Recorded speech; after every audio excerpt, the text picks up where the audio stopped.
Assalamualaikum warahmatullahi wabarakatuh. Waalaikumsalam warahmatullahi wabarakatuh. Senang? Semangat. Semangat. Dapat hadiah tadi semuanya lah. Ada yang kamu dapat? Dapat. Tadi Ida, gimana Ida? Dapat hadiah apa? Oh, baskom Ida. Apa namanya? Baskom lah. Yang tadi cangkir. Ajla. Anduk jual kamu sayur. Warna ungu tadi lah. Kian Bang, Amel. Dapat apa?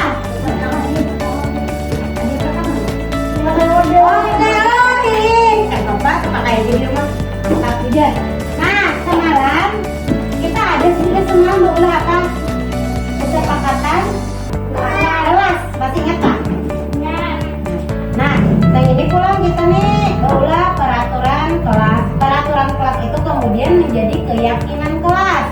Nah, tugas Kian menuliskan kira-kira peraturan kelas apa aja yang perlu kita patuhi di kelas ini.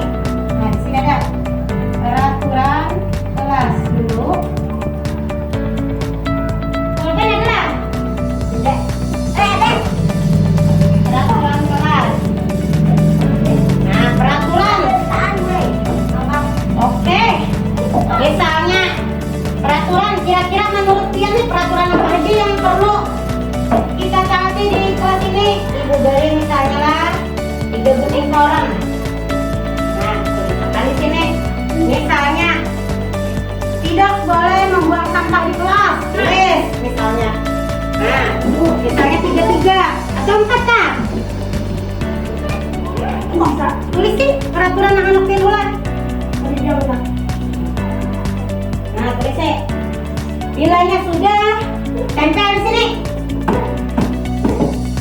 Bila sudah, misalnya dilarang membuang sampah ke buteng. 3 buteng. Itu bertempelan makanya, itu bertempelan. Nah, tempel. Turun mukanya nanti dia. Di pinggir, misalnya sudah, Pian tempel ke muka. Nah, tempel. Dikasih nama, misalnya Rifki, peraturannya anak Pian tulis apa? Ayo. Nah, itu. Kedua, dilarang ribut, misalnya. Tulis dulu. Yang di sebelah. Nah, ini dengarannya di atasnya. Tulis dulu. Hanya bilanya sudah ditulis, buka dan saya akan buka. Yang lain sudah menulis. Ayo. Tulis dulu. Bila sudah, kita buka. Ayo.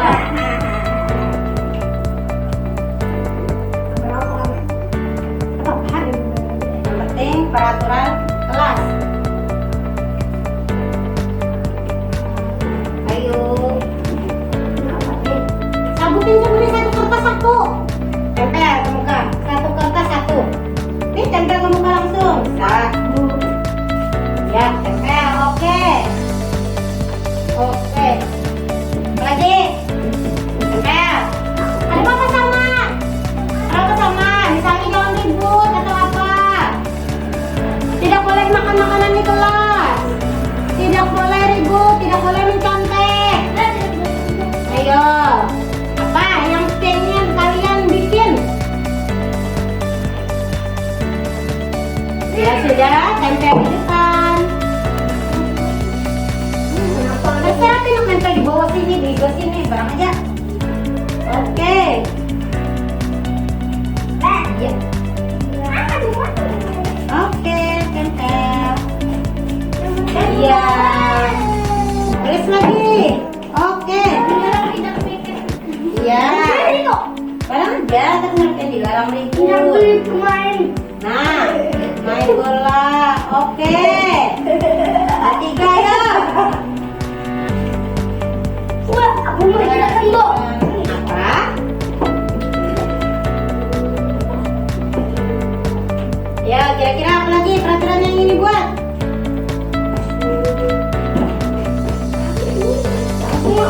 Langsung. Bagus.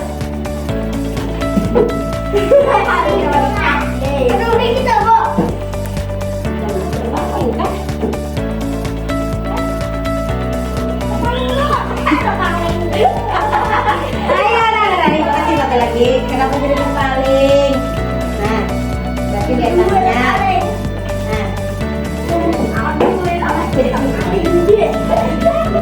Nah, yang mulai menjadi di belakang. Ya. Iya. Tempel, mantap.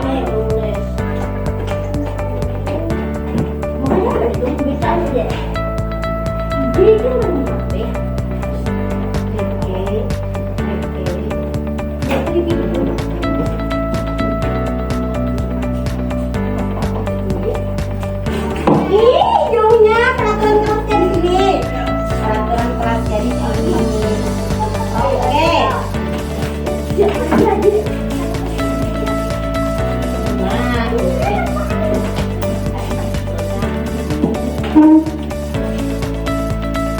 oke, ada lagi?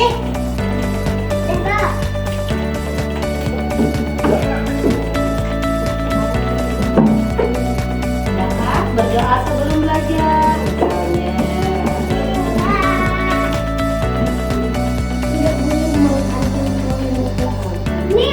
Ya,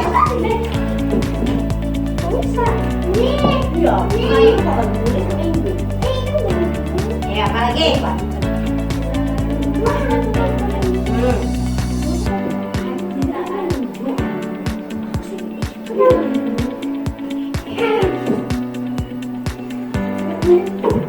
Ya, Pak, boleh cepat.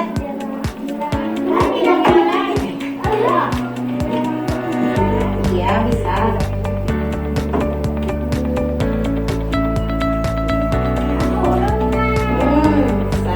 Ayo, apa lagi? Menurut kalian?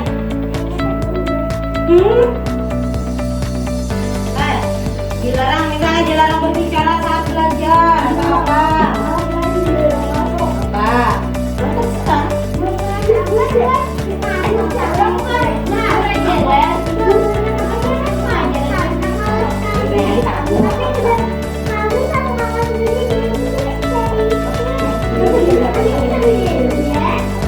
Ya, sudah belum?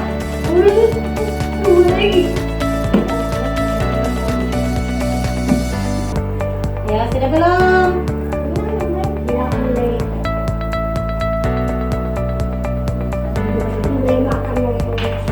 Oke. Satu lagi. Satu lagi. Kemudian setelah ini kita membuat keyakinan kelas. Keyakinan kelas itu berasal dari peraturan kelas. Kenapa keyakinan kelas? Keyakinan kelas itu pernyataan yang bersifat positif. Nah, bersifat positif kata-katanya. Berarti kalau kata-katanya bersifat positif atau tidak negatif, berarti kata-katanya itu tidak menggunakan kata tidak ataupun dilarang, tapi lebih menggunakan kata yang sopan. Nah. Apa ini? Apa ini bacanya?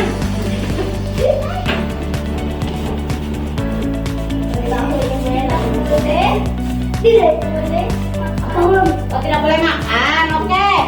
Nah, baris sini.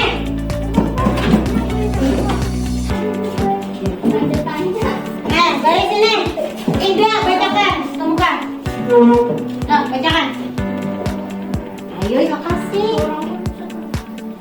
Bacakan. Punya temannya di situ. Nih, baris pertama yang ini. Apa aja? Dilarang. Iya, dilarang buang sampah sembarangan. Kemudian tidak boleh membuang sampah sembarangan. Yang ketiga, ya tidak boleh berkelahi di dalam kelas. Ya, silakan duduk. Rifki. Baris kedua bacakan.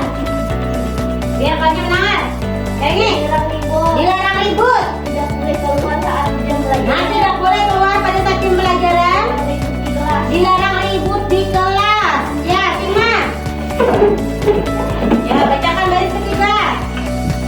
Dilarang main bola. Dilarang main bola. Dilarang main bola di kelas. Dilarang main bola di kelas lagi.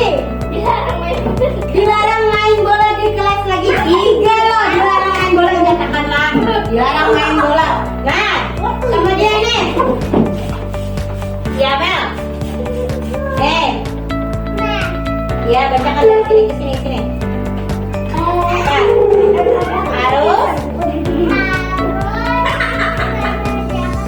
Harus kerjakan pikir. Kemudian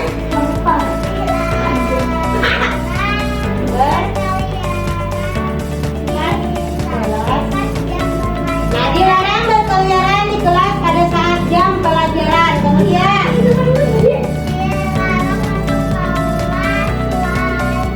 nah, dilarang masuk kelas selain saat belajar. Rifki itu aja biar dia mengatakan yang tanda tanya ini apa dilarang sebenarnya. Tidak boleh bermain, tidak boleh apa lagi? Tidak boleh tidak tahu. Ini tidak boleh makan. Oke, silakan duduk. Nah, ini adalah peraturan yang kalian buat. Kemudian kita kelompokkan dulu yang sama. Pertama, dilarang buang sampah di sini. Ini tidak boleh membuang sampah sembarangan di sini lagi. Nah, kemudian tidak boleh berkelahi di dalam kelas di sini. Kemudian dilarang ribut, termasuk tidak berkelahi. Termasuk jangan ribut. Tidak boleh keluar saat jam pelajaran. Kemudian sendiri. Kemudian dilarang ribut di kelas. Masuk kategori yang di nomor 2 tadi ya? Masuk. Nah, kemudian dilarang main bola. Main bola. Dilarang main bola lagi, simak. Dilarang main bola lagi. Ada kategori. Nah, kemudian ini kerjakan tiket. Nah, kemudian dilarang berkeliaran di kelas pada jam pelajaran. Masuk di sini. Dilarang masuk kelas lain saat belajar. Oke, kategorinya di sini. Tidak boleh bermain. Mana bermain bola tadi? Di sini. Tidak boleh apa ini? Tidak jelas. Kemudian tidak boleh makan. Nah, ini tadi peraturan kelas yang sudah kita kategorikan. Nah, itu tempel di sinilah. Nah, supaya kelihatan channel.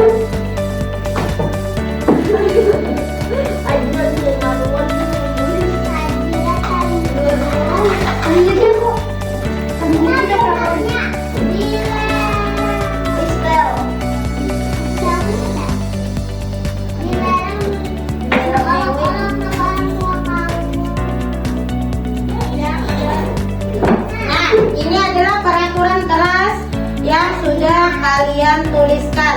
Jadi, kemudian tugas kita adalah membuat kelas apa tadi jadi Bu? Kelas. Nah,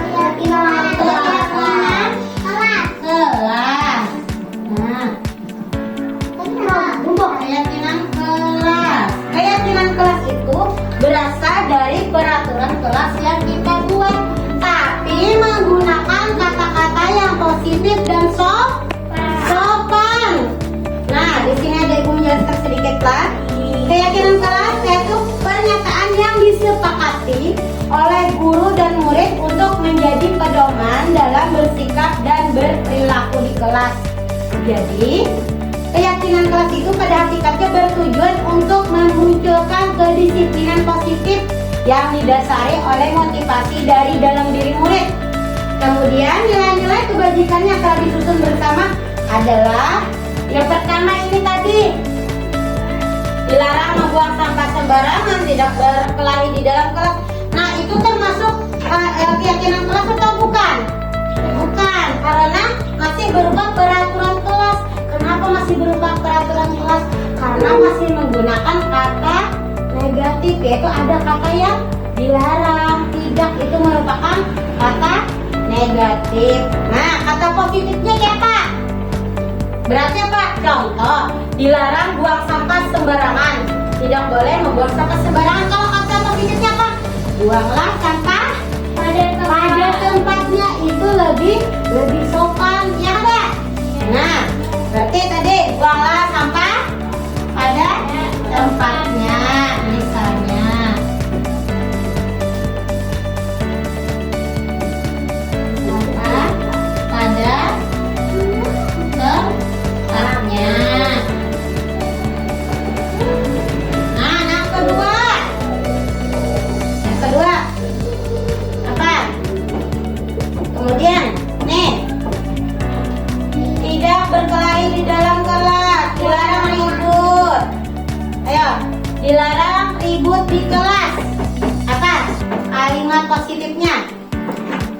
Ya, membuat kalimat positif. Ibu bagi lagi.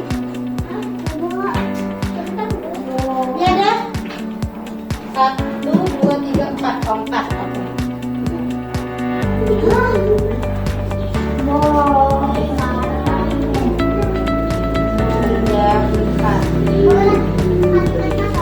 Positif. Dari ini tadi apa?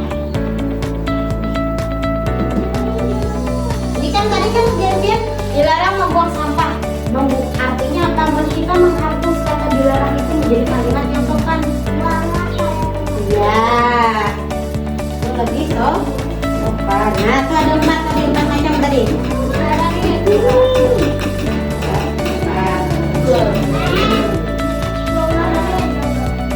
Ini bisa dilarang. Hati-hati terbalik lah.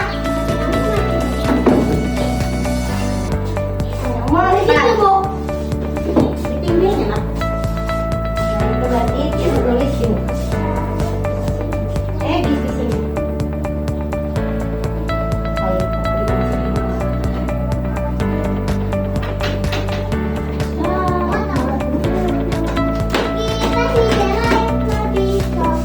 Ya, hati-hati dulu muka.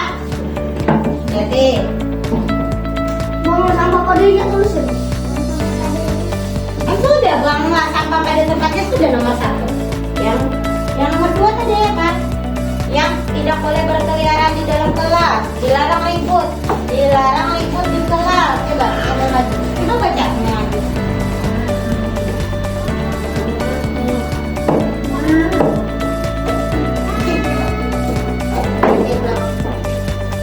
Tulisan kiannya kan?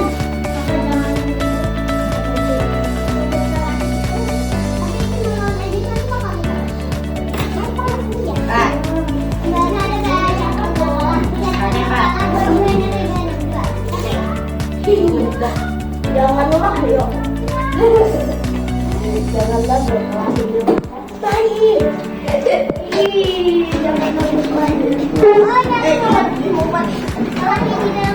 Jangan ada kata jangan. Kalau misalnya untuk berkali misalnya saling menghargai. Saling menghargai. Harus tuh kan apa? Pak, yang penting tidak ada kata tidak, kata dilarang, kata jangan ya. Itu kata yang sifatnya jadi yang ada kalimat positifnya. Kalimat positif yang tidak ada kata tidak ada kata dilarang, tidak ada kata jangan. Tengok aja itu namanya artinya apa? Buang sampah pada tempat. Buang sampah, artinya kita tidak boleh membuang. Artinya kita tidak boleh membuang sampah sembarangan, walaupun itu di dalam kelas. Harus di tempatnya. Oke. Iya. Ada sampah. Oh, mati. Ada papa tempel. Tahu apa?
kategori belajar bersungguh-sungguh.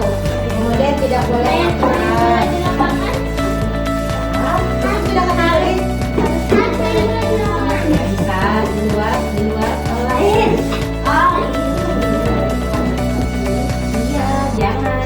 Tidak ada kata jangan, tidak boleh.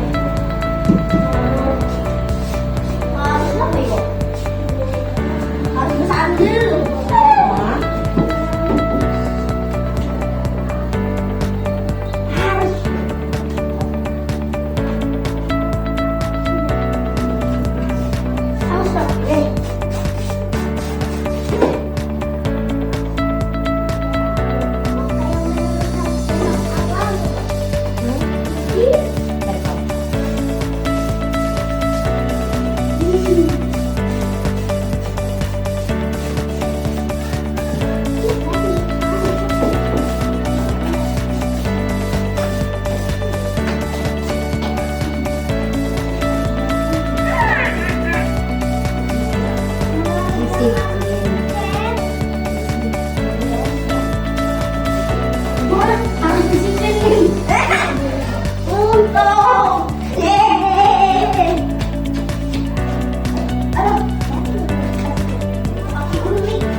Sudah? Kita kategorikan dulu. Saling menghargai, oke.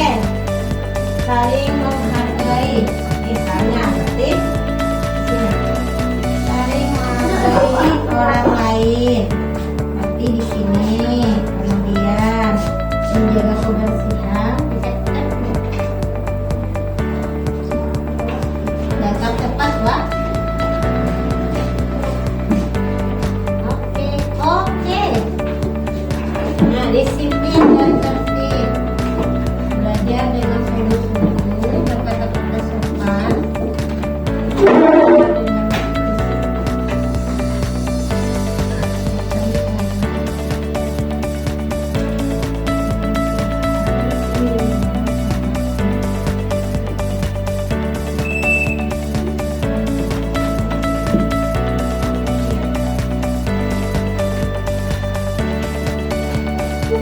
Nah, jadi ini adalah keyakinan kelas yang kita buat, dimana yaitu saling menghargai. Artinya apa? Kalian bersama teman harus saling menghargai dan menyayangi. Kemudian menjaga kebersihan, menetapkan tiket sudah ada jadwal tiket, lalu laksanakan sesuai dengan jadwal. Kemudian belajar bersungguh-sungguh. Belajar bersungguh-sungguh artinya biar jangan ribut di kelas. Kemudian main bola di luar. Nah itu jangan. Ketika kita belajar sungguh-sungguh jangan bermainan di luar. Ingatlah. Nah kemudian harus disiplin sama tadi. Datang tepat waktu. Misalnya mengumpulkan PR sesuai dengan jadwal yang disepakati. Nih contoh tadi ada yang mengumpul. Padahal sudah kita padahi hari Jumat lah tugasnya dikumpul ternyata. Nah, dia harus disiplin, mengingatkan. Kemudian harus sopan, jangan berpandir lawan kawan, kada boleh kesambatan. Sopan, artinya apa? Dia kada boleh olok-olok mengejek, kada boleh karena ujung-ujungnya apa? Terjadi keributan. Nah, terjadi keributan itu sama dengan kita tidak menghargai kawan, paham? Paham. Nah, jadi ini kesepakatan yang sudah kita buat. Ingatilah kesepakatan yang sudah kita buat. Ada yang ditanyakan? Tidak. Paham? Yakin bisa menerapkannya? Yakin tidak melanggar? Yakin tidak melanggar? Kan kesepakatan ini kita buat berdasarkan apa? Kesepakatan antara Pian dengan Ibu. Artinya oke, Pian hendak ini kesepakatannya. Ibu setuju, ini kesepakatannya sudah Pian buat. Dan Pian itu yakin kan nggak? Bisa mematuhi, yakin tidak melanggar? Insya Allah yakin. Harus yakin. Yang pertama dari dalam diri Pian, oh saya bisa tidak melanggar. Usahakan, minimal diusahakan. Paham? Ada yang ditanyakan? Tidak. Tidak ada yang ditanyakan.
Assalamualaikum warahmatullahi wabarakatuh.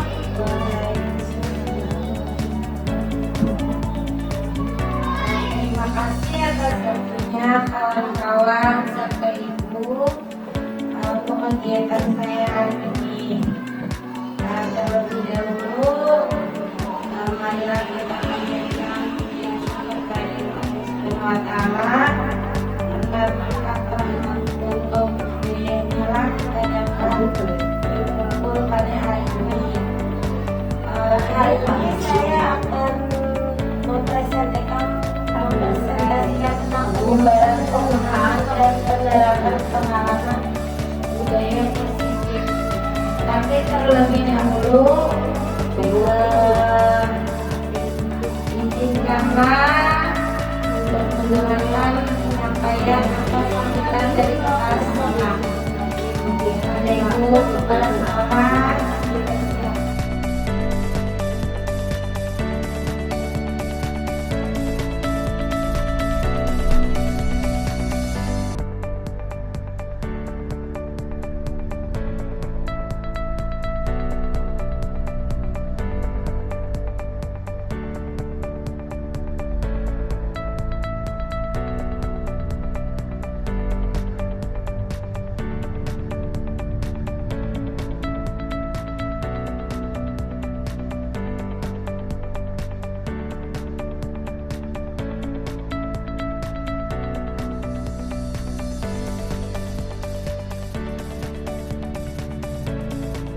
Assalamualaikum warahmatullahi wabarakatuh. Waalaikumsalam warahmatullahi wabarakatuh. Yang saya hormati ibu-ibu guru SDN 1 Tabudaerah Hilir yang berbahagia. Alhamdulillah kita bisa bersama-sama berkumpul pada hari ini untuk mengikuti kegiatan diseminasi calon guru penggerak angkatan 11. Senang rasanya dengan adanya pendidikan guru penggerak ini, banyak pengetahuan baru yang diberikan.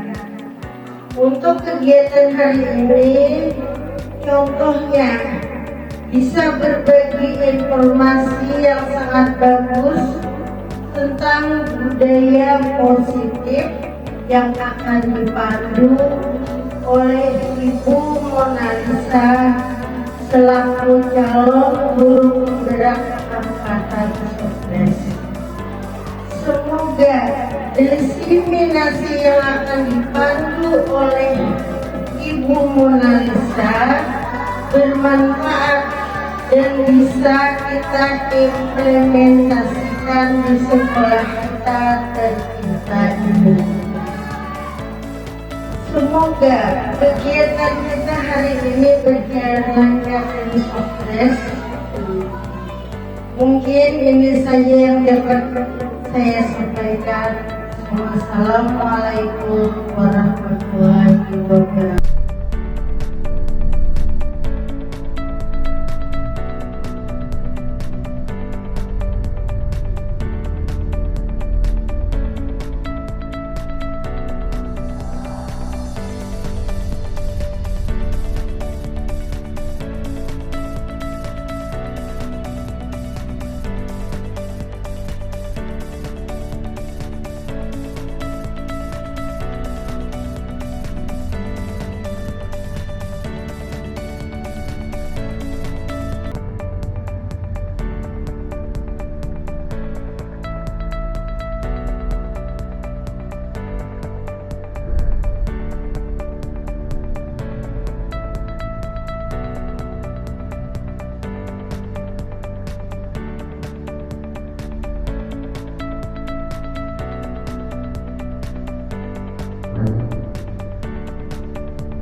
Terima kasih kepada Ibu, sambutannya sangat luar biasa.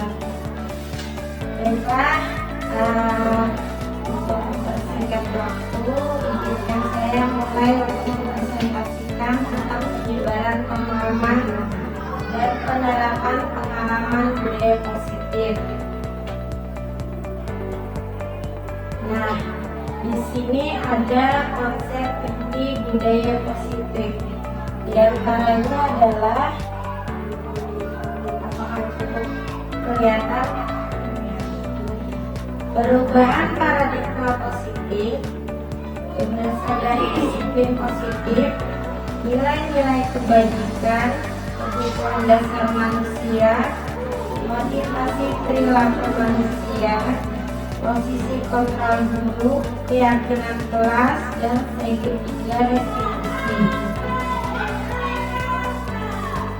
Nah, untuk pembelajaran dengan paradigma baru, pembelajaran dengan paradigma baru merupakan pembelajaran yang dirancang berdasarkan prinsip pembelajaran berdiferensiasi, sehingga peserta didik belajar sesuai kebutuhannya berdasarkan tahap perkembangan sesuai teori psikologi modern untuk mewujudkan profil pelajar Pancasila.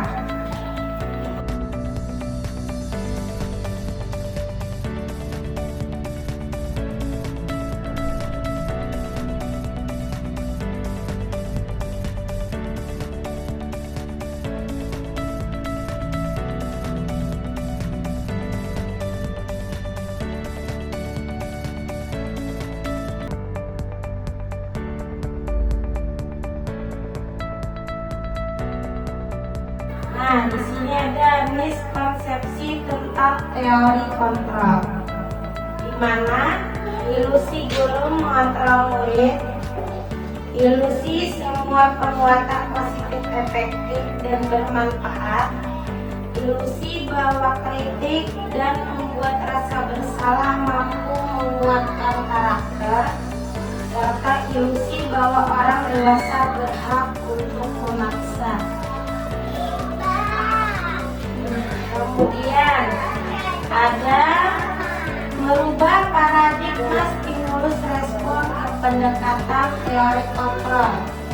Apakah ini kelihatan dari sana? Nah, ini stimulus respon tentang dunia dan ada teori kontrol tentang dunia. Jadi ada dua, stimulus dan teori. Di sini ada stimulus realitas kebutuhan kita semua. Kita sama, semua orang melihat hal yang sama. Kita mencoba mengubah orang agar berpandangan sama dengan kita. Perilaku buruk dilihat sebagai suatu kesalahan. Orang lain bisa mengontrol saya bisa mengontrol orang lain. Kemudian pemaksaan ada pada saat bukan gagal, model berpikir menang atau kalah, itu untuk yang stimulus. Kemudian untuk teori ada realitas atau kebutuhan kita yang berbeda. Jadi kalau realitas itu kita berpikir bahwa kebutuhan kita itu sama, ternyata itu adalah kebutuhan kita yang berbeda. Kemudian setiap orang memiliki gambaran yang berbeda. Kita berusaha memahami pandangan orang lain tentang dunia. Semua perilaku memiliki tujuan. Hanya Anda yang bisa mengontrol diri Anda.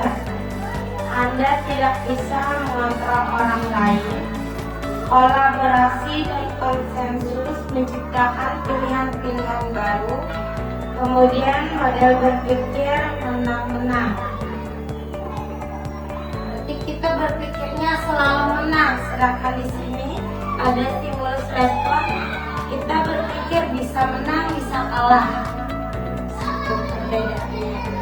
Kemudian pada disiplin positif. Disiplin berasal dari kata disiplina yang artinya belajar. Disiplin mengacu pada disiplin diri yang memiliki tanggung jawab terhadap apa yang dilakukannya berdasarkan nilai-nilai yang diakininya. Kemudian disiplin positif merupakan salah satu cara penerapan disiplin yang bertujuan untuk menumbuhkan kesadaran serta memberdayakan peserta didik tanpa imbalan atau penghargaan atau reward, ancaman, dan hukuman. Nah, sebagai pendidik, tujuan kita adalah menciptakan peserta didik yang memiliki disiplin diri sehingga mereka berperilaku mengacu kepada nilai-nilai kebajikan universal dan memiliki motivasi intrinsik dalam perubahan perilaku ke arah yang lebih baik.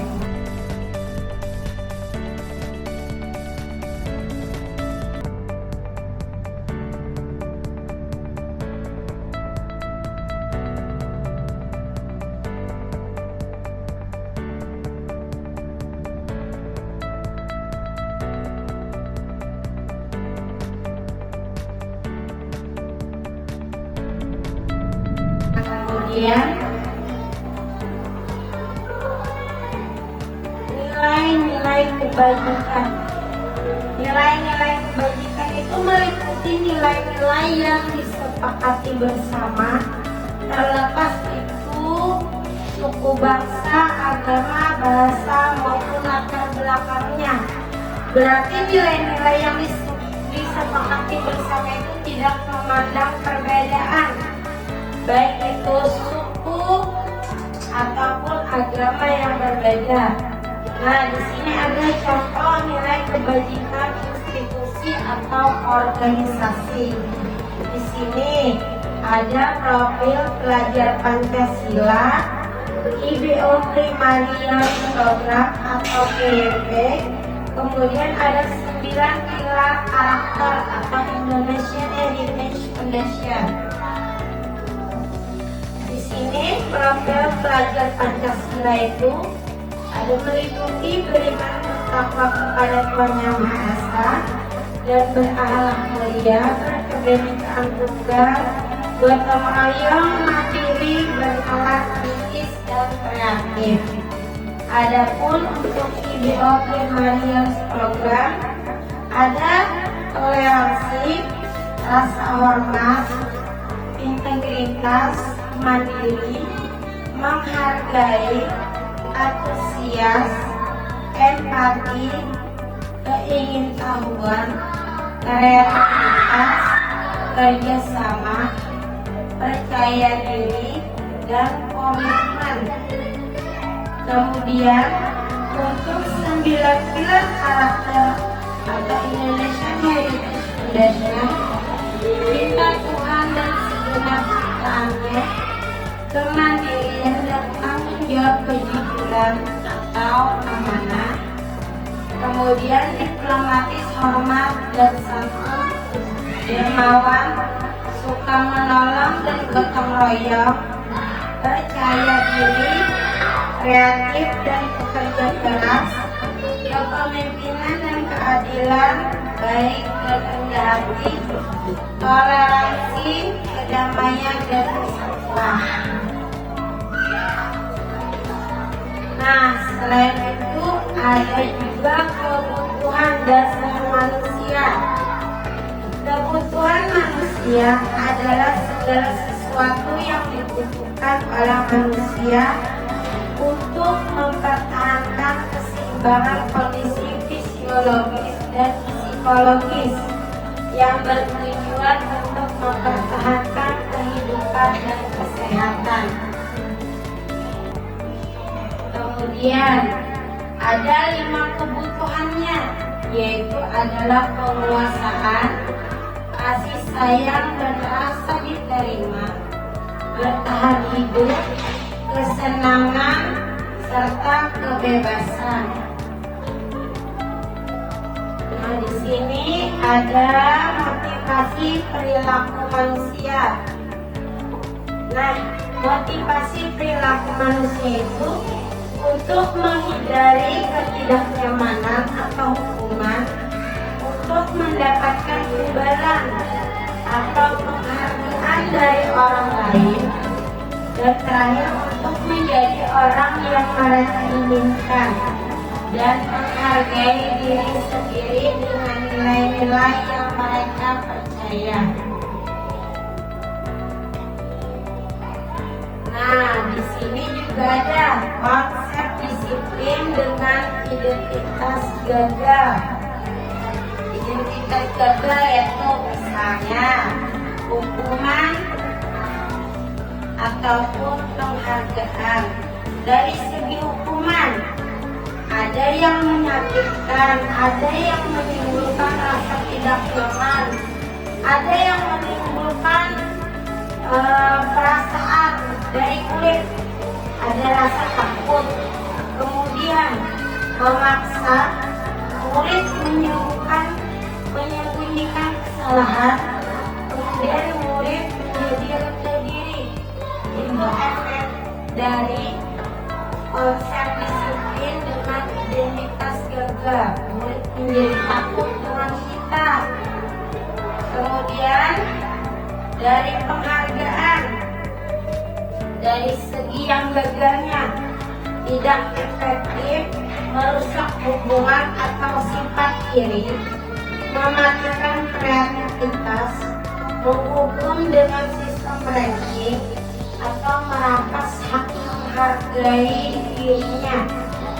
Kenapa? Karena ada kadang sifat rasa iri itu ada dari beberapa siswa melihat, oh si Anu menang misalnya, atau si Anu pintar dapat hadiah. Jadi siswa yang tidak mendapat hadiah itu kadang ada timbul rasa iri dari dalam dirinya. Nah, selain itu, kalau dengan identitas yang sukses, ada konsekuensi dan restitusinya. Dari segi konsekuensi, yaitu penguatan jangka pendek, perlu monitoring berkelanjutan, stimulus atau respon, murid memahami peraturan, serta kehilangan rasa memenuhi kesalahan. Kemudian, untuk restitusi, murid bertanggung jawab untuk perilakunya, fokus pada pemecahan masalah jangka panjang. Murid menghormati dirinya dan orang lain. Teori kontrol, dirinya memegang kontrol atas orang lain. Kemudian murid bersemangat memperbaiki kesalahan. Sampai di sini paham perbedaannya antara konsekuensi dan restitusi? Ya, kita lanjutkan.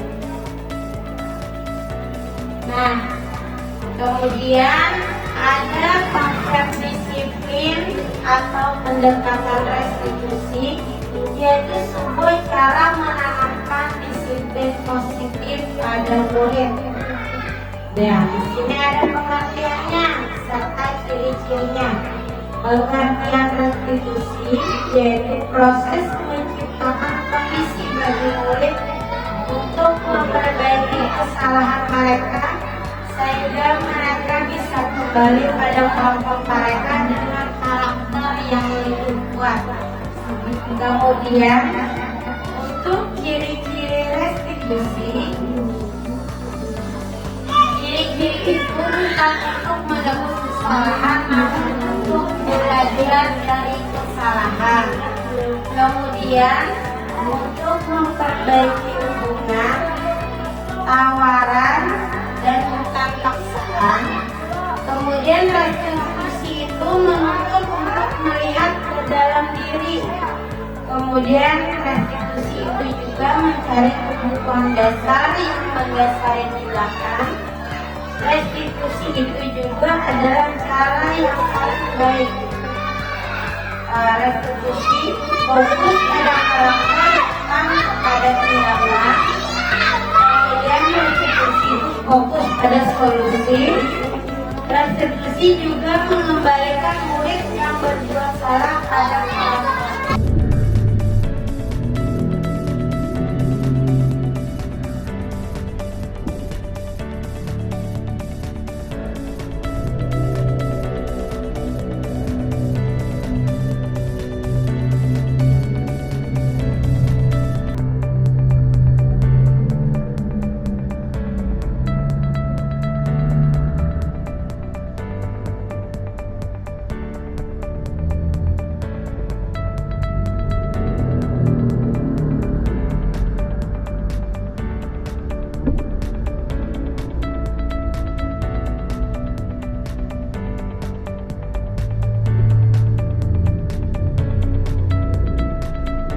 Kemudian ada perbedaan. Di sini ada 3 perbedaan antara hukuman, konsekuensi, dan restitusi.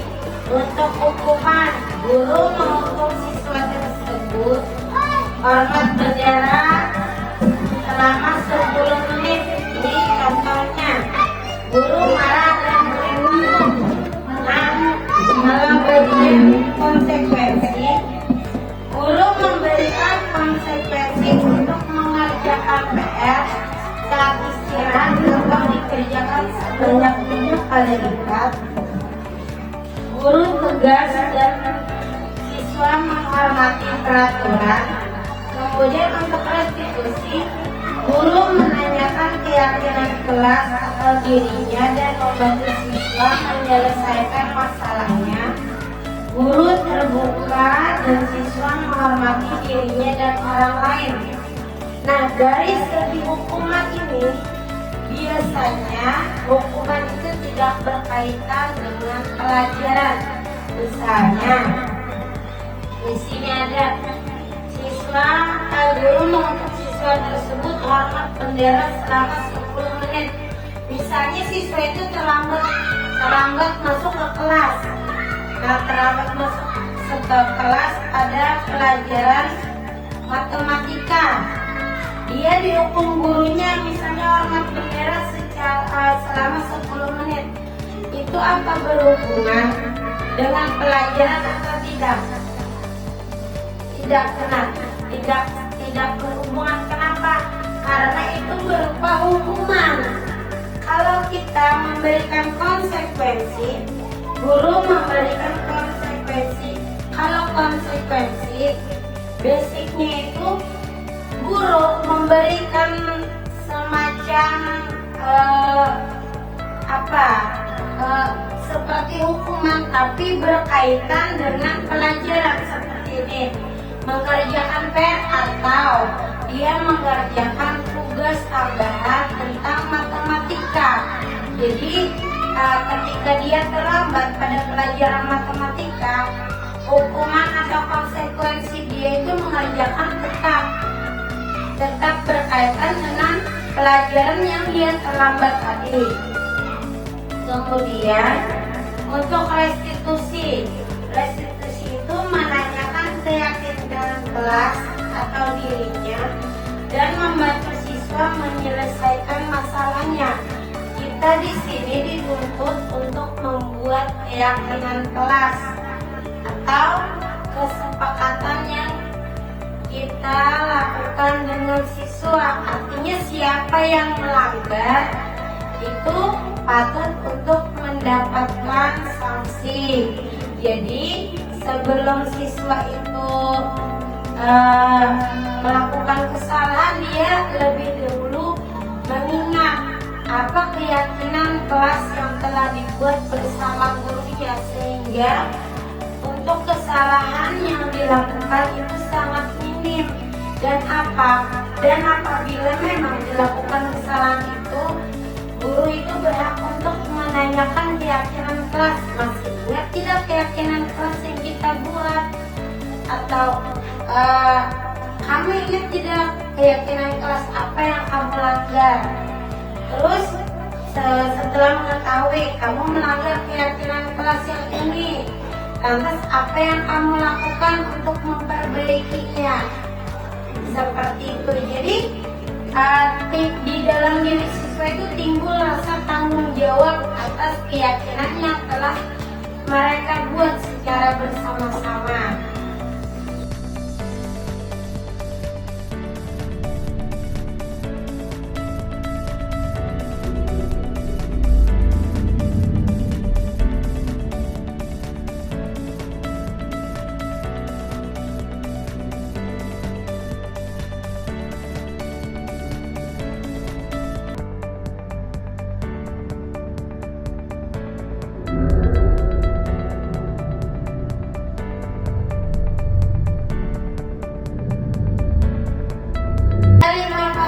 Kontrol di sini ada penghukum, pemantau, pembuat rasa bersalah sebagai teman atau sebagai manajer. Ini posisi kontrol kita sebagai seorang guru.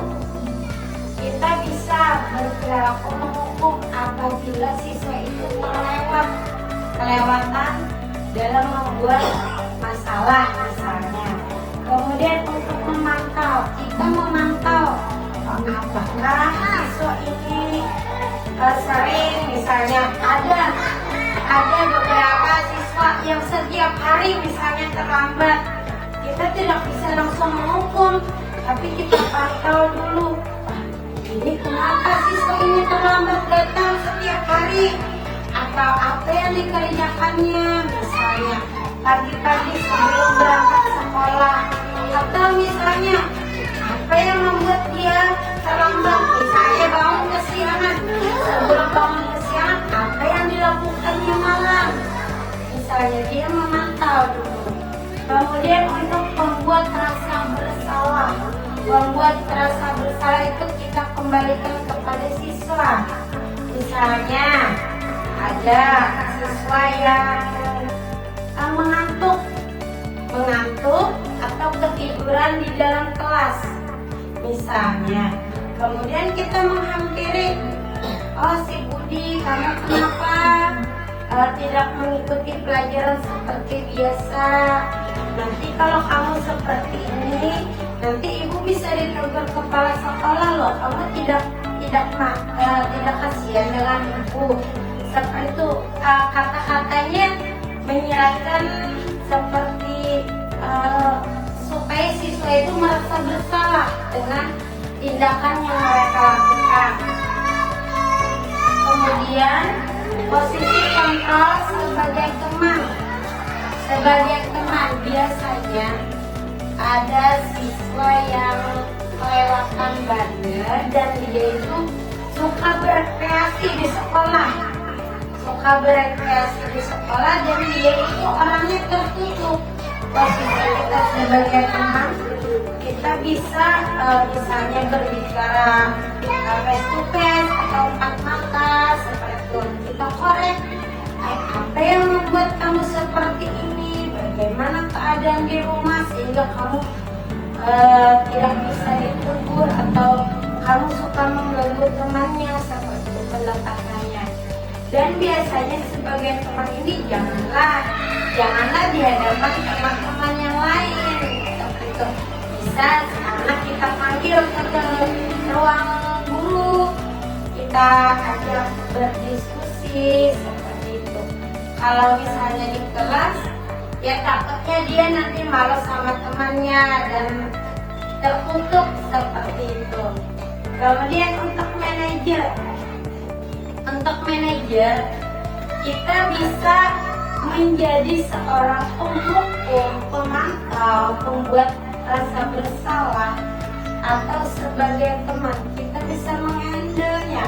Kemudian kita bisa memanggil guru yang bersangkutan, kemudian dengan siswa yang berbuat salah, seperti apa ya namanya, penengah lah seperti itu. Jadi misalnya apabila ada masalah yang tidak bisa disampaikan, pihak guru bisa berkonsultasi dengan kepala sekolah. Misalnya kan dari pihak manajer ini kepala sekolah, jadi kan bisa berkonsultasi misalnya dengan ibu bagaimana ini, misalnya si anak si A misalnya dia seperti ini dan ternyata si anak itu juga alasannya ada, Bu saya seperti ini Bu, di rumah tidak bisa pagi-pagi misalnya karena saya di rumah tidak ada orang tua atau dan sebagainya. Jadi ibaratnya tuh kepala sekolah itu adalah penengah untuk mencarikan solusi bersama antara guru dan siswa.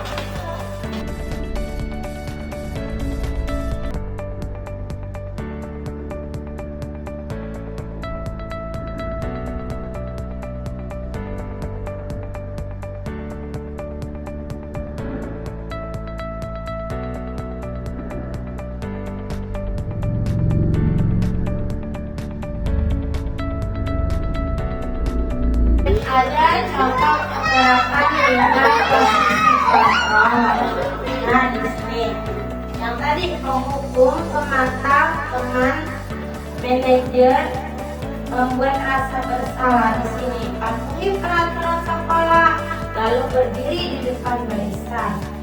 Biasanya kata menghukum itu identik dengan tegas. Misalnya patuhi aturan sekolah. Biasanya kalau misalnya dalam percakapan itu biasanya diakhiri dengan tanda seru. Soalnya kadang suara kita tegas, harus tegas ya supaya anak-anak itu merasa takut. Bukan merasa lebih ditunjukkan kepada dia seperti itu. Kemudian untuk pemantau, kamu sudah melanggar apa peraturan dan konsekuensinya. Dia memantau tadi, peraturan yang kita buat. Kemudian teman, ayolah yang tertib buat guru bangga. Kali ini tidak apa-apa kamu salah. Dia berperilaku sebagai teman yang seperti tadi misalnya diajak tadi kan. Kemudian membuat rasa bersalah. Berapa kali Bu Guru harus memberitahu kamu, Bu Guru kecewa sama kamu, supaya si anak itu merasa bersalah dengan apa yang dilakukannya. Kemudian sebagai manajer, apa kamu tahu kesalahanmu? Kira-kira bagaimana kamu akan memperbaiki kesalahan itu setelah mendapatkan misalnya dari gurunya bagaimana, kemudian dari siswanya bagaimana, lalu dikembalikan oleh kepala sekolah.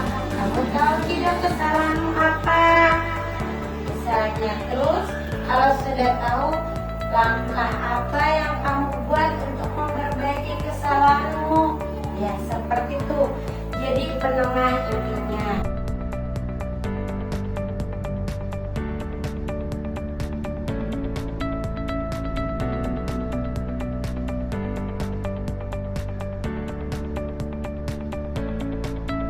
Nah, kemudian keyakinan kelas. Mengapa keyakinan kelas? Mengapa tidak peraturan kelas saja di sini? Mengapa kita memiliki peraturan tentang penggunaan helm pada saat mengendarai kendaraan roda 2 atau motor? Ada juga pertanyaannya, mengapa kita memiliki peraturan tentang penggunaan masker dan mencuci tangan setiap saat? Rata-rata mereka menjawab paling keselamatan, ya kan, keselamatan katanya. Padahal itu kan sudah peraturan, tapi padahal itu merupakan keyakinan. Kita yakin, ya kan, kalau misalnya mengendarai motor pakai helm, kita yakin ya paling tidak kepala kita akan aman kalau misalnya kecelakaan. Berbeda dengan orang yang mengendarai motor tapi tidak memakai helm, resiko dia parah itu lebih besar. Nah, itu dari sisi keyakinan kita kan, makanya kita setiap pergi atau berkendara paling tidak karena sudah terbiasa ambillah helm berangkat seperti itu. Karena kita yakin apabila kita memakai helm, insya Allah aman seperti itu. Sama dengan peraturan penggunaan masker kemarin waktu yang kita kemarin COVID kan, penggunaan masker. Kita yakin kalau kita memakai masker itu akan selamat, aman. Sama dengan mencuci tangan setiap saat. Contoh, mencuci tangan setiap saat. Kalau misalnya kita habis jalan jauh atau ada yang dikerjakan, tidak mencuci tangan, bagaimana perasaannya? Rasa kotor kan? Lalu setiap apa yang kita sentuh, kita makan, rasa menjadi kurang enak, tidak aman. Oh, ini dari bakteri, ada bakterinya. Ini kotor, bisa merusak pencernaan, bisa menimbulkan sakit nanti. Nah, itu kembali ke rasa keyakinan kita. Oh, kalau aku mencuci tangan, tidak mungkin kan kita sakit. Ya minimal kita ada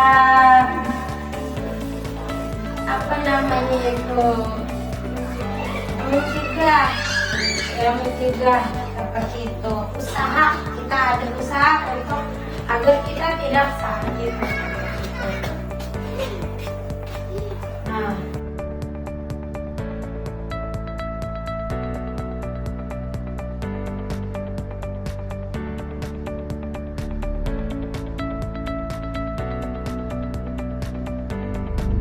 di sini ada kegiatan membuat keyakinan kelas. Kemarin ada sempat membuat keyakinan kelas waktu awal ajaran baru kemarin. Yang pertama ada berdiskusi tentang peraturan. masing-masing siswa ini ditanya dulu peraturan. Ingat tidak peraturan di sekolah apa? Itu. Kemudian menyusun peraturan menjadi keyakinan. Kemudian menempelkan keyakinan di kelas. Nah ini kemarin membuat ya sempat sejenis kayak peraturan kelas, tapi dijadikan keyakinan kelas. Yakin tidak peraturan ini bisa diterapkan? Yakin tidak peraturan ini bisa kamu patuhi, tidak kamu langgar? Seperti itu. Jadi keyakinan ini kemarin hasil dari diskusi dengan anak-anak.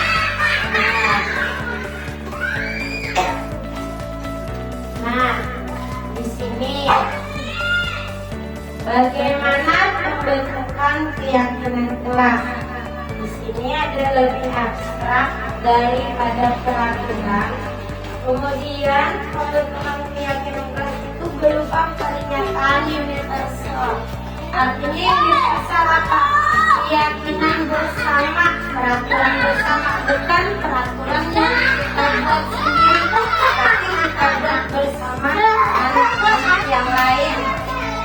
Nah, jadi tidak satu langsung lagi, Bu, tidak boleh baju dikeluarkan kalau sedang di sekolah. Seperti itu. Ibu, ini kita tuh setiap peraturan atau keinginan ingin disampaikan oleh siswa kita tahu, kemudian kita diskusikan dengan yang lain. Setuju tidak peraturan ini yang dibuat? Kalau setuju kita masukkan dalam daftar keyakinan kelas. Kemudian dibuat dalam bentuk positif, artinya semua keyakinan itu adalah hal-hal yang positif dan itu berguna untuk siswanya. Kemudian sedikit saja biar mudah diingat. Jadi ibaratnya itu di kelas jangan terlalu banyak lah, tapi itu mencakup semuanya. Kalau kebanyakan nanti siswanya yang susah mengingat. Jadi walaupun sedikit, tapi itu sangat bermakna. Kemudian dapat diterapkan di kelas. Bersedia meninjau kembali keyakinan kelas dari waktu ke waktu. Jadi artinya ini keyakinan kelas tidak mutlak 1 tahun baru diganti, tidak. Tapi misalnya ada lagi, Bu, kita bikin ini ya Bu, peraturannya ini biar lebih bagus atau teman-teman seperti ini. Jadi ibaratnya tuh ada sesuatu waktu apabila ada memang perlu diperbarui keyakinan kelas ini berdasarkan permintaan dan hasil diskusi dengan anak-anak, itu bisa dirubah. Nah, kemudian semua warga kelas hendaknya ikut berkontribusi dalam pembuatan keyakinan kelas. Jadi seperti yang saya sebutkan tadi, keyakinan kelas ini dibuat bersama dengan para siswa, bukan kita sendiri yang membuat.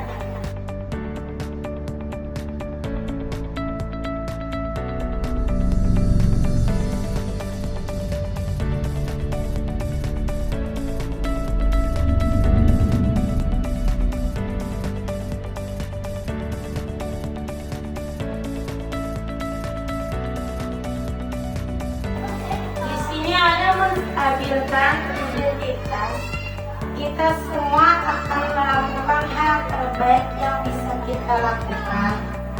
Kemudian validasi tindakan yang salah. Semua perilaku itu memiliki alasan. Kemudian menanyakan keyakinan, kita semua memiliki motivasi internal. Nah, di sini ada segitiga restitusi. Segitiga restitusi di sini.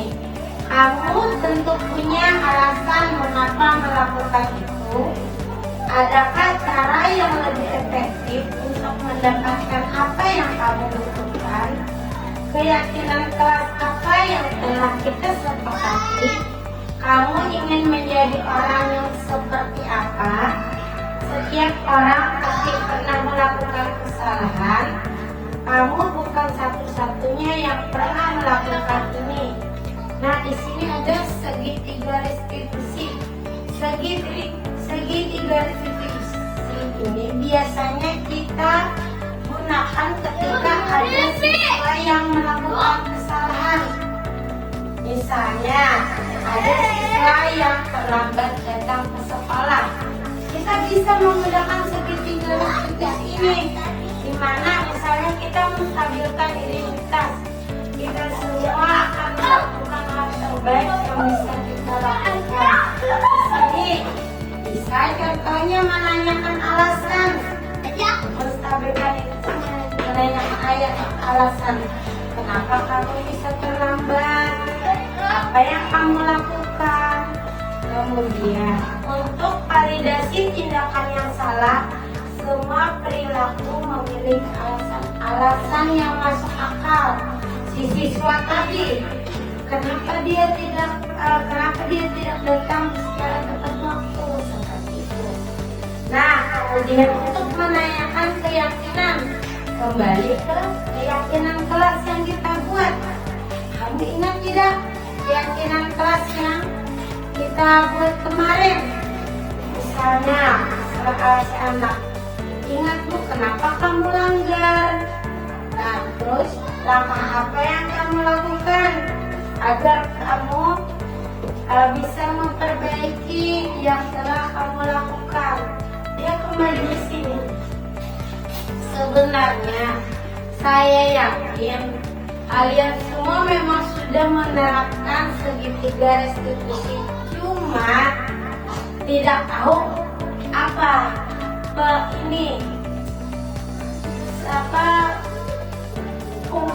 ungkapannya, istilah-istilahnya tidak tahu. Soalnya beberapa dari yang pernah saya lihat di sekolah ini, biasanya ada siswa yang berkelahi atau ada siswa yang tidak mengerjakan PR. Saya perhatikan kan biasanya teman-teman, kenapa kamu tidak mengerjakan PR? Kenapa kamu berkelahi dengan si A misalnya? Itu kan sudah salah satu bagian dari segitiga restitusi. Kita menanyakan alasan, nah, kalau menstabilkan identitas, misalnya ada siswa yang berkelahi di kelas. Kenapa berkelahi? Ternyata setelah kita lihat, oh, si A ternyata suka menjelek-jelekan nama ayahnya si B. Kemudian dia melaporlah. Kita menstabilkan identitas ini. Oh, tidak apa-apa. Kenapa? Kalau kita menjadi dirinya, kalau kita terlalu diolok-olok, diomongin, diejek dengan nama orang tua, tentu kita merasa kecewa, marah, dan tentu kita kadang akan melakukan apa yang dilakukan si anak itu. Nah, jadi kemudian validasi tindakan yang salah, menanyakan alasan. Saya sudah sering melihat kalian, kenapa berkelahi, kenapa ini. Nah, itu sudah salah satu segitiga restitusi juga. Kemudian menanyakan keyakinan kelas, ada juga saya melihat memaafkan, misalnya biar siapa yang salah tadi, apa yang sudah digawi, kira-kira karena menggawi pulang yang salah, kayak itulah. Nah, kalau ibaratnya itu sebenarnya menanyakan keyakinan, cuma karena kita tidak tahu ungkapan-ungkapan seperti ini, jadi kadang kalau ditanya, sudahlah di sekolahan menerapkan segitiga restitusi, belum jadi kita, karena kita kada tahu yang dimaksud segitiga restitusi itu seperti apa. Ada yang kayak ibarat kita tuh ditanyakan, Dian di sekolah kalau misalnya ada masalah dengan siswa, Dian adalah menanyakan lawan siswa alasannya, Dian adalah menakuni lawan siswa solusinya. Apa lebih mudah seperti itu kan kalau ditanyakan. Nah, karena itu lebih sering kita lakukan. Tapi apabila orang yang bertanya apakah segitiga restitusi sudah dilakukan sekolah, kadang kita merasa bingung untuk menjawabnya. Nah,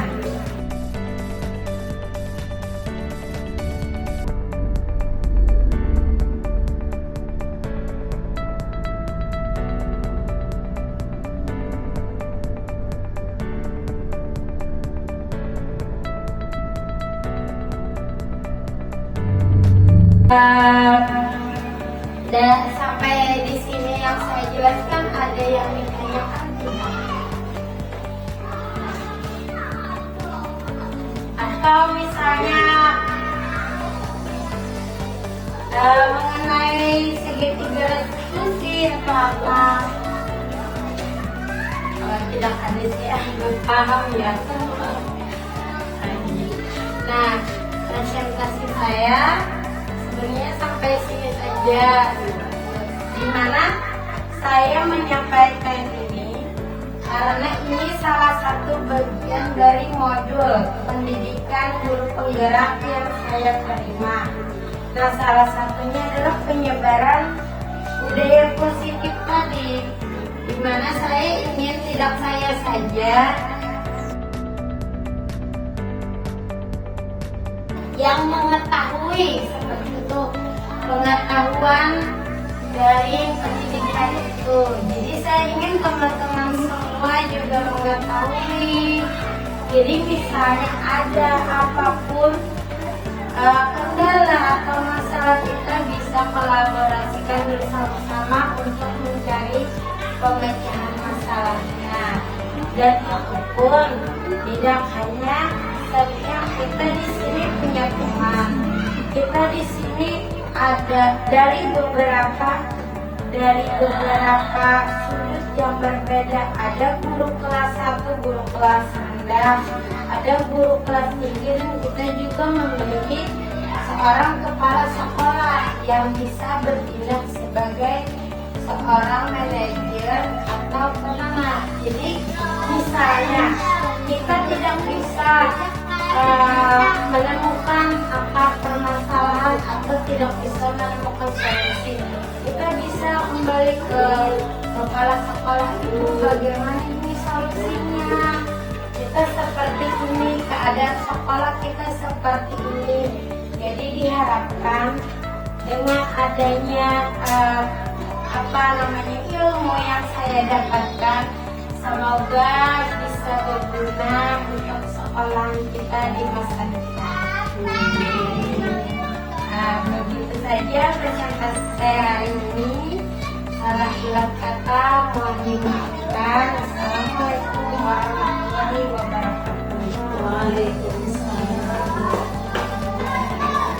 Nah, setelah mendengarkan saya tadi menyampaikan mengenai budaya positif, maka kesimpulannya yang dapat kita ambil yaitu adalah pembelajaran dengan paradigma baru, yaitu pembelajaran yang dirancang berdasarkan prinsip pembelajaran berdiferensiasi, sehingga peserta didik belajar sesuai kebutuhannya berdasarkan tahap perkembangan sesuai teori psikologi modern untuk mewujudkan profil pelajar Pancasila. Kemudian, disiplin positif itu merupakan salah satu cara penerapan disiplin yang bertujuan untuk menumbuhkan kesadaran serta memberdayakan peserta didik tanpa imbalan penghargaan atau reward atau ancaman dan hukuman. Sebagai pendidik, tujuan kita adalah menciptakan peserta didik yang memiliki disiplin diri sehingga mereka berperilaku mengacu kepada nilai-nilai kebajikan universal dan memiliki motivasi intrinsik dalam perubahan perilaku ke arah yang lebih baik. Kemudian, konsep disiplin pendekatan restitusi itu yaitu sebuah cara menanamkan disiplin positif pada murid, di mana Pengertian restitusi itu yaitu adalah proses menciptakan kondisi bagi murid untuk memperbaiki kesalahan mereka sehingga mereka bisa kembali pada kelompok mereka dengan karakter yang lebih baik. Kemudian, ciri-ciri restitusi yaitu bukan untuk menebus kesalahan namun untuk belajar dari kesalahan. Kemudian, memperbaiki hubungan, tawaran, namun itu bukan paksaan. Kemudian restitusi itu menuntun untuk melihat ke dalam diri. Restitusi juga mencari kebutuhan dasar yang mendasari tindakan. Kemudian restitusi diri adalah cara yang paling baik dalam berperilaku. Kemudian restitusi itu fokus pada karakter bukan kepada tindakan. Restitusi fokus pada solusi. Kemudian restitusi itu juga mengembalikan murid yang berbuat salah kepada kelompoknya. Selain itu ada beberapa perbedaan antara hukuman, konsekuensi, dan restitusi, di mana hukuman itu yaitu guru menghukum siswa tersebut, misalnya hormat bendera selama 10 menit. Kemudian guru marah sehingga murid takut kepada guru tersebut. Yang kemudian konsekuensi itu guru memberikan konsekuensi untuk mengerjakan PR saat istirahat atau dikerjakan sebanyak 3 kali lipat. Itu berhubungan dengan pelajaran yang ditinggalkan atau yang lupa dikerjakan. Kemudian guru tegas dan siswa menghormati pada peraturan atau keyakinan yang telah dibuat. Selanjutnya restitusi itu guru menanyakan keyakinan kelas atau dirinya dan membantu siswa menyelesaikan masalahnya. Kemudian guru terbuka dan siswa menghormati dirinya dan orang lain. Nah, ada 5 posisi kontrol restitusi. Yang pertama sebagai penghukum, yang kedua sebagai pemantau, yang ketiga sebagai pembuat rasa bersalah, yang keempat sebagai teman, dan yang kelima sebagai manajer. Nah, bagaimana pembentukan keyakinan kelas? Nah, pembentukan keyakinan kelas tersebut itu lebih abstrak daripada peraturan. Kenapa? Karena keyakinan kelas itu dibuat dari peraturan. Jadi peraturan dulu yang dibuat, kemudian dari peraturan itu dibuatlah keyakinan kelas. Kemudian sedikit saja biar mudah diingat. Dan yang ketiga berupa pernyataan universal. Yang keempat dapat diterapkan di kelas. Yang kelima bersedia meninjau kembali keyakinan kelas dari waktu ke waktu. Yang keenam dibuat dalam bentuk positif. Yang ketujuh semua warga kelas hendaknya ikut berkontribusi dalam pembuatan keyakinan kelas. Nah, dalam segitiga restitusi, yang pertama kita lakukan yaitu menstabilkan identitas, yaitu kita semua akan selalu melakukan yang terbaik yang bisa kita lakukan. Setelah kita menstabilkan identitas, kita memerlukan validasi tindakan yang salah. Jadi semua perilaku yang dilakukan itu pasti memiliki alasan tertentu kenapa jadi si anak itu melakukan tindakan. Kemudian menanyakan keyakinan, yaitu kita semua memiliki motivasi internal keyakinan kelas yang sudah dibuat, mana yang dilanggar. Nah, itu saja kesimpulan dari budaya positif tadi. Terima kasih.